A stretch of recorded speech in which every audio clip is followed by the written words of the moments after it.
वो हिंदू है क्योंकि उसके वालिद हिंदू है, वो क्रिश्चियन है, ईसाई है क्योंकि वालिद ईसाई है, और कई मुसलमान है क्योंकि उनके वालिद मुसलमान है। They are doing blind belief, वो अंधविश्वास कर रहे हैं। आप एक अल्हम्दुलिल्लाह इंटेलिजेंट शख्स है, माशाअल्लाह, साइंस पे यकीन करते, आप सोच रहे आपके वालिद शायद मानते होंगे खुदा में, होंगे क्या नहीं? मानते हैं क्या नहीं? आपके वालिदैन मानते हैं क्या नहीं? वो एग्नोस्टिक है। एग्नोस्टिक है। और आपके परदादा? वो भी एग्नोस्टिक थे। और उनके परदादा? वो रिलीजियस थे। वो रिलीजियस, कोई भी मानते थे ना परदादा। आपके परदादा मानते थे, लेकिन आप अब ये करते, आप लेकिन जानते तो होंगे, आपके दोस्त से बात करते मजहब के बारे में, ईश्वर के बारे में, उनका इल्म तो आपको होगा कि नहीं कि मेरे हिंदू दोस्त किस भगवान में मानते, इल्म तो है। आप सोचते ऐसा भगवान जो खुद कुछ काम नहीं कर सकते, दूसरे भगवान की मदद लेता है, आप सोचते हैं ना? और ये कैसा भगवान है? एक भगवान दूसरे भगवान की मदद ले रहा है तीसरे भगवान को हराने के लिए, तो आपका दिमाग सोच रहा है कैसा भगवान है, ये भगवान में मानने का फायदा क्या है? तो मैं आपको कॉन्ग्रेचुलेट करता हूं, मुबारकबाद देता हूं, क्योंकि आपने हमारे इस्लाम का, हमारे ईमान का, हमारे शहादा का पहला हिस्सा कहा, ला इलाहा, देयर इज नो गॉड, कोई भगवान नहीं। आप समझे ना? आपने हमारे शहादा, हमारे ईमान, हमारे इस्लाम की बुनियाद का पहला हिस्सा कहा, जो अहम जुमले का पहला हिस्सा कहा, देयर इज नो गॉड, ला इलाहा, आप कोई भी खुदा में नहीं मानते, इसीलिए मैं आपको मुबारकबाद दे रहा हूं। वो बाकी जो गैर मुसलमान है, जो हिंदू है, क्रिश्चियन है, मुझे पहला उनसे बहस करने पड़ेगा कि आप जिस खुदा में मानते हैं वो गलत खुदा है, फिर साबित करने पड़ेगा इल्लल्लाह, बट अल्लाह, जो मैं इंशाल्लाह करूंगा। डबल काम आपके लिए, आधा काम मेरा हो चुका है, आप समझे ना?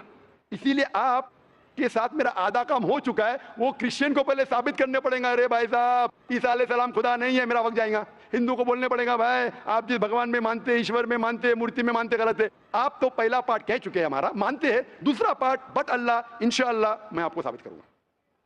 मैं आपसे सवाल पूछना चाहता हूं, आप माशाअल्लाह साइंस में मानते हैं, मैं भी साइंस में मानता हूं, आप साइंस पे यकीन करते हैं, अल्हम्दुलिल्लाह, मैं भी लिमिटेड जहां तक के सही है मानता हूं। मैं आपसे सवाल पूछना चाहता हूं कि अगर एक चीज अगर आपके सामने लेके आऊंगा मैं, तो कोई भी इंसान ने कभी भी नहीं देखा, पहली बार कोई इंसान देख रहा है, और मैं आपसे पूछूंगा कि इसका मैकेनिज्म, सबसे पहला शख्स कौन बोलेगा? ये चीज may be computer, may be something out of the world, something absolutely different, पहले बार जिंदगी में कोई इंसान देख रहा है। मैं आपसे पूछूंगा इसका मैकेनिज्म सबसे पहले कौन सा शख्स कहेगा? आपका क्या जवाब है? वो तो डिस्कवरी या रीडिस्कवरी रहेगा, तो उसको पहला स्टडी करना पड़ेगा ना, इन डेप्थ स्टडी होगा, उसके बाद ही पता चलेगा। सबसे पहले बार, स्टडी तो बाद में होंगी, मेरा सवाल यह है कि सबसे पहला शख्स कौन रहेगा उसके बारे में जो कह सकेगा मैकेनिज्म के बारे में? जो डिस्कवरर है, वो जो डिस्कवर करेगा वो चीज को। मिसाल के तौर के ऊपर अगर कोई गाड़ी बनाता है, गाड़ी तो डिस्कवर किसने नहीं किया, वो तो बना रहा है। गाड़ी तो इन्वेंट किया था, इन्वेंटर ने बनाया है। वो इन्वेंटर क्या है? एक नई गाड़ी लेके आऊंगा, बोलूंगा लेटेस्ट मॉडल है, कौन जानता है? आप क्या बोलेंगे? गाड़ी को, गाड़ी को अगर एक गाड़ी अभी है, मैं उसको पूछूंगा मारुति कार 800 कौन जानता है, तो आप क्या उस पर तहकीक करेंगे? नहीं। आप क्या बोल, कौन जानता है मारुति 800 के बारे में? आप तहकीक करेंगे जवाब देने के लिए? तहकीक करने पे तो एक हफ्ता, एक साल निकल जाएगा। जवाब क्या है? मैं अंदर के बारे में जानना नहीं चाहता हूं, ये पूछना चाहता हूं कि सबसे पहला शख्स कौन होगा जो उसके बारे में जानता है। तो क्या जवाब रहेगा आपका? आप साइंटिस्ट है माशाल्लाह। जिसने बनाया रहेगा उसको पता है। बराबर, जिसने बनाया है। अंग्रेजी में कहेंगे क्रिएटर, मेकर, मैन्युफैक्चरर, इन्वेंटर, जो भी बोलो, लफ्ज का इधर उधर है, बड़ा मानते हैं कि सबसे पहली बार वो क्या चीज है बाद में डिस्कस करेंगे। अगर कोई चीज आपके सामने आती है जिसका आपको इल्म नहीं है और आपसे पूछा जाएगा कि सबसे पहला शख्स कौन है जो इस चीज के बारे में जानता है, तो जवाब है उसका creator, manufacturer, inventor, maker, producer. तकरीबन मानी एक है। ये जवाब आपके ध्यान में रखिए। अभी मैं आपसे पूछना चाहता हूं, ये कायनात जो है, ये कायनात यूनिवर्स है, ये वजूद में कैसे आई? On its own. Science study कर रहा है। नहीं नहीं नहीं, आपने कहा आप साइंस के स्टूडेंट है क्या? नहीं। हाँ हूँ। Big bang, actually big bang theory में मानते हैं। Big bang today is an irrefutable proof for the scientist. There may be some people differing, ऐसा डिफरेंस ऑफ ओपिनियन सब में है, सब चीज में डिफरेंस ऑफ ओपिनियन है। But tomorrow if someone can come up with a better theory and he can prove big bang is wrong, someone comes up, वो कल की बात है। आप तो बोले science advance, age of today we believe in big bang. आज के हिसाब से, कल क्या होगा छोड़ो ना, कल क्या होगा छोड़ो, आज के हिसाब से, आपके इल्म के हिसाब से कायनात कैसे वजूद में है? Big bang theory. Big bang theory, ये बिग बैंग थियरी मतलब first of the primary nebula, there was a big bang, a secondary separation gave rise to galaxies, stars, suns, etc. ये बिग बैंग के बारे में पता कब लगा आपको? कितने साल पहले आपके हिसाब से? कुछ आइडिया है? ईयर तो नहीं पता। नहीं, तकरीबन कितने साल पहले? तकरीबन? No idea. तकरीबन एग्जैक्ट नहीं पूछो, तकरीबन। मुझे या ह्यूमैनिटी को? ह्यूमैनिटी को। आपको नहीं, आपको पता चलना जब आपने पढ़े, और उसमें ये भी पता लगता है ना सबसे पहले किसको नोबेल प्राइज मिला, कौन से साल में मिला, पता है तकरीबन कितने साल पहले? No idea, maybe 30, 40, 50 years. बिल्कुल सही। 30 बोलो, 40 बोलो, 50, मैं आर्ग्यू नहीं करूंगा। मैं आर्ग्यू नहीं कहूंगा, सही जवाब तकरीबन 40 साल है, लेकिन 30 बोलो मैं आर्ग्यू नहीं करूंगा, 50 बोलो आर्ग्यू नहीं करूंगा, 60 बोलो आर्ग्यू नहीं करूंगा, लेकिन 30, 40, 50, 60 है बराबर। ये लफ्ज जो आप कह रहे हैं, ये जो बिग बैंग के बारे में कुरान मजीद में 1400 साल पहले लिखा हुआ है, सूरह अंबिया में, सूरह नंबर 21 आयत नंबर 30 में, अवलम यरल लज़ीना कफरू, क्या वो काफिर नहीं जानते, अन्ना समावाति वल अर्द, ये आसमान और धरती एक थे, अवलम यरल लज़ीना कफरू अन्ना समावाति वल अर्द कान तरतकन फफ्तकनाहुमा, और एक धमाका हुआ और ये अलहदा हुए। Do not the unbelievers see the heaven and the earth were joined together and we close them asunder. अभी this is nothing but the Big Bang theory in a nutshell. जो Big Bang कहती है, this is a nutshell. वो Big Bang में आप जब जाएंगे, उसमें और आपको expansion मिलेगा, बिलियन ईयर्स पहले हुआ, 5 बिलियन या 5 years, that difference opinion. ये Big Bang के बाद कौन सा गैस है, न्यून आया, प्रोटॉन आया, वो सब discussion. But Big Bang is an irrefutable proof according to scientists. I would like to interfere here, with your permission, of course. Why does religion need to use science as a walking stick, whereas science never refers to religion? माशाअल्लाह, भाई साहब ने पूछा कि religion को science की walking stick क्यों चाहिए, साइंस को रिलीजन की जरूरत ही नहीं है। भाई साहब, रिलीजन को साइंस की जरूरत नहीं है, साइंस को रिलीजन की जरूरत है। इसीलिए Albert Einstein who got a Nobel Prize winner, famous physicist, उसने कहा science without religion is lame and religion without science is blind. That was his personal opinion. I would just like to say one thing. When a doctor, जवाब दिया ना अभी तक? okay, जवाब complete नहीं। I think it would be better if I just add.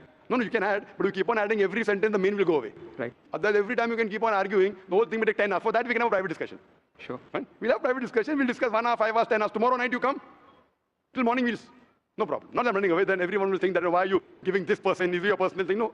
So then, fine. What the main thing is, because if you want to keep on beating or you can keep on asking counter question, it'll keep on going. No, I don't want to beat around the bush. No, not beating around the bush. Let's get to the main subject first. Let's get to the main subject first. Because when you keep on rowing, then you miss the whole point. As I was saying, that Albert Einstein, the science without religion is lame and religion without science is blind. ये Albert Einstein का personal view था. हर scientist का view personal view है. ये science की बुनियाद है, उसका पर्सनल व्यू है, लेकिन पर्सनल व्यू को साबित करता है। आप मानो या नहीं मानो, आप ये कहना चाहे कि साइंटिस्ट जो कह रहा है पर्सनल व्यू ने, it is illogical statement according to me. हर साइंटिस्ट का व्यू पर्सनल व्यू है, जाकिर का व्यू भी पर्सनल व्यू है, आपका व्यू नहीं है। हो सकता है आप मेरे व्यू से सहमत है, नहीं सहमत है, दिस इज साइंस। इस्लाम को साइंस की जरूरत नहीं है। आप साइंस का सहारा क्यों ले रहे? क्योंकि आप साइंस में मानते हैं इसलिए सहारा ले रहा हूं। आप साइंस में नहीं मानेंगे, मैं साइंस का सहारा नहीं लूंगा। कुरान की आयत है, कुरान में अल्लाह ताला फरमाते हैं सूरह इमरान में सूरह नंबर 3 आयत नंबर 64 में, ताला इला कलिमतिन सवाइन बैना बैनकुम, आओ हम उस बात की तरफ जहां पर हम यकसा है। सबसे पहली बात अल्लाह नअबुद इल्लल्लाह, कि हम सिर्फ अल्लाह की इबादत करें।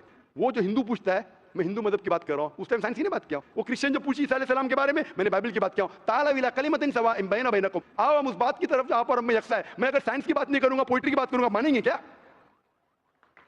मैं शेर शायरी करूंगा, बोलेंगे क्या शेर शायर, मैं तो साइंस वाला आदमी हूं। क्योंकि आप साइंस में मानते हो, मैं साइंस की बात कर रहा हूं। मैं वेद कोट कर रहा हूं, नहीं कोट कर रहा हूं।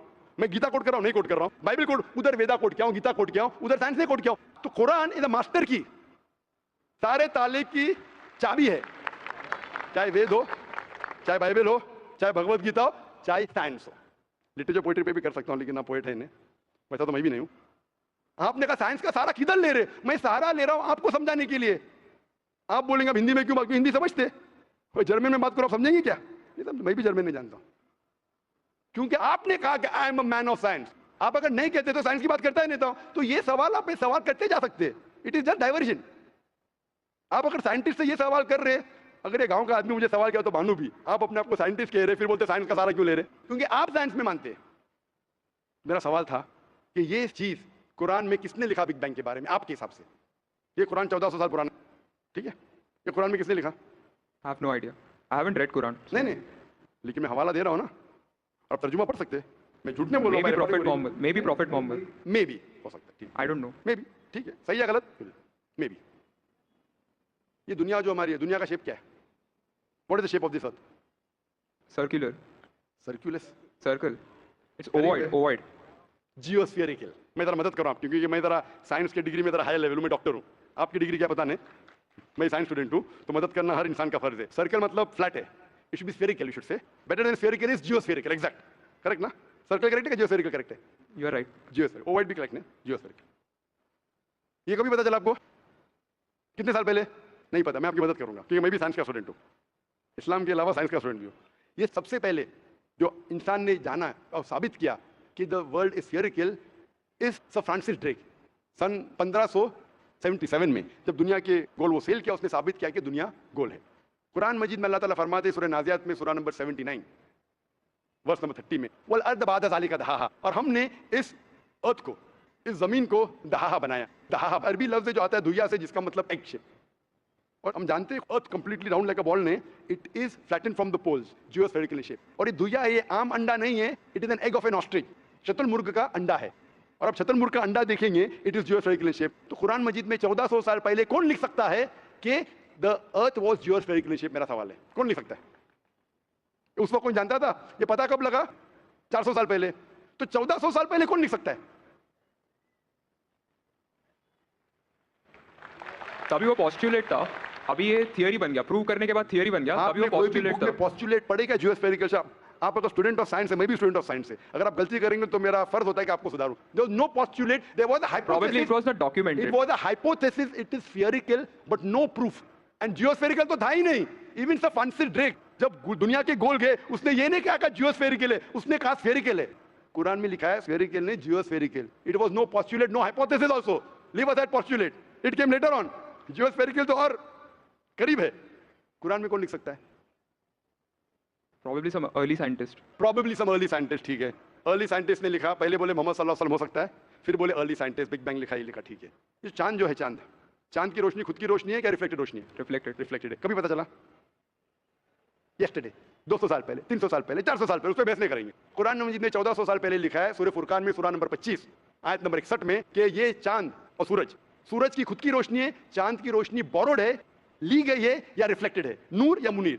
तो कौन कुरान में लिख सकता है कि ये चांद की रोशनी खुद की रोशनी नहीं है, बोरोड रोशनी है, रिफ्लेक्टेड है? पहले हर इंसान समझता था कि चांद की खुद की रोशनी है, कोई भी हाइपोथेसिस भी नहीं था, बराबर ना? ये हाइपोथेसिस भी नहीं था 1000 साल पहले कि चांद की रोशनी खुद की है। स्फेरिकल था, मैं जानता हूं, पीपल ऑफ पाइथागोरस ने कहा था। चांद के बारे में तो किसी ने भी नहीं कहा। कौन लिख सकता है कुरान में 1400 साल पहले कि चांद की रोशनी खुद की नहीं है, ली गई है, बोरोड है, रिफ्लेक्टेड है? कौन लिख सकता है? Stick to my earlier answer. क्या आंसर? Some scientist. पहले बार साइंटिस्ट, सेकंड बार साइंटिस्ट, थर्ड। लेकिन ये साइंटिस्ट ने जब जाना, दुनिया से कहा क्यों नहीं? Because those times were those. अगर साइंटिस्ट ने कहा, आपकी साइंस की किताब में क्यों नहीं लिखा है? 1400 साल पहले आपके साइंस ने किताब ने बिग बैंग क्यों नहीं लिखा? आपके साइंस की किताब में वर्ल्ड इज जियोस्फेरिकल क्यों नहीं लिखा है? मेरी साइंस की किताब में भी नहीं लिखा है, मेरी साइंस की किताब में भी नहीं लिखा है कि 1400 साल पहले चांद की रोशनी खुद की रोशनी नहीं है। क्यों नहीं? तो आपका ये आर्गुमेंट के साइंटिस्ट ने कहा एक बार तो होगा, 2 बार तो चलेगा, तीसरी बार भी माफ किया। अभी चौथी चीज पूछता हूं मैं, चौथी चीज पूछता हूं कि हम जब पढ़े स्कूल में, आपने स्कूल को पास किया 2002, मैंने पास किया 1982 में, आपने 20 साल बाद पास किया। मैं जब क्या पढ़ा बोलूंगा, आप क्या पढ़ा आप मुझे बोलना। जब मैं 1982 में स्कूल पास किया तो मैंने पढ़ा कि चांद और सूरज, they are revolving but they are rotating about their own axis. आपने क्या पढ़ा स्कूल में? चांद और सूरज रोटेट कर रहे एक्सिस के ऊपर, क्या नहीं? हाँ, लेकिन मैंने पढ़ा नहीं कर रहे। अभी आपका इल्म स्कूल के अंदर मेरे इल्म के बाद आया, और सही है। जब मैंने पढ़ा स्कूल के अंदर कि चांद और सूरज घूम रहे लेकिन अपने महवर पे, अपने एक्सिस पे नहीं रोटेट कर रहे। लेकिन कुरान मजीद की आयत है सूरह अंबिया सूरह नंबर 21 आयत नंबर 33 में, हुवल्लज़ी खलक़ल लैल व नहारा, उसने है जिसने बनाया रात और दिन, व शम्स वल कमर, सूरज और चांद, कुल्लुन फी फ़लकिन यस्बहून, ये घूम रहे हैं, रिवॉल्व कर रहे और अपने महवर पे रोटेट भी कर रहे। तो मैंने पढ़ा ये स्कूल के अंदर, मेरे कुरान में दोनों टकरा हुए, तो मैं इधर चौंक गया। मैं मुस्लिम भी था और साइंस का स्टूडेंट, चौंक गया। अभी साइंस तस्लीम करती है, आपने भी पढ़ा कि सूरज और चांद रोटेट करते। तो जब मैं स्कूल में था, मेरी साइंस टीचर ने कहा रोटेट नहीं करती है, आपकी साइंस टीचर ने कहा करती है। यानी अभी 20 साल 30 साल पहले पता चला, बिल्कुल सही। तो किसने लिखा ये 1400 साल पहले इस कुरान मजीद में कि सूरज और चांद घूमने के अलावा अपने महवर पे घूम रहे, दे आर रोटेटिंग? एक गुमनाम साइंटिस्ट, इसने इल्म हासिल। साइंटिस्ट का मतलब वो जो तहकीक करता है, तहकीक करता है और साबित करता है। किसी ने भी 1400 साल पहले साबित ही नहीं किया। क्या आपने पढ़ा स्कूल के अंदर क्या 1400 साल पहले साबित हुआ? ये नहीं। तो कैसा कह सकते साइंटिस्ट? आपका आंसर साइंटिफिक है?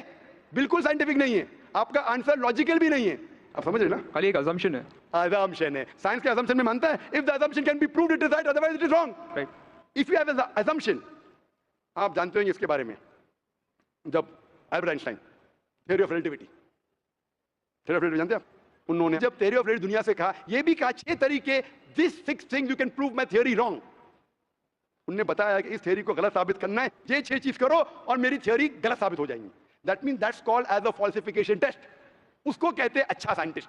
आपके assumption में कुछ है क्या फॉल्सिफिकेशन टेस्ट? पूरा फॉल्स है, टेस्ट ही नहीं है।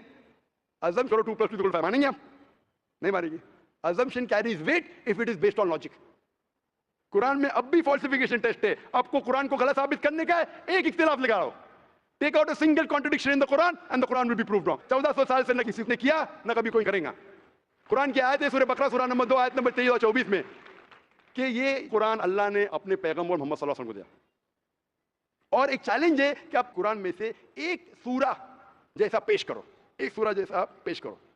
कितने लोग ने कोशिश किया, ना कभी कोई कामयाब ना कभी रहेगा। कितने फॉल्सिफिकेशन, जैसे मेरी तकरीर सुन सकता है इसी तरीके से कुरान में लिखा है वाटर साइकिल जो बर्नार्ड पॉलिसी कहता है। कुरान में कई आयतें water cycle, how does the water rise, go into clouds, falls into ocean, falls down, कई जगह पे कहा गया है। कुरान मजीद में कहा गया है सूरह लुकमान में सूरह नंबर 31 वर्स नंबर 29, इन सूरह Rum chapter number 30 verse number 48, in सूरह Hijr chapter 15 verse number 22, it's mention सूरह Muminun chapter number 23 verse number 18, in सूरह Nur chapter number 24 verse number 43, in सूरह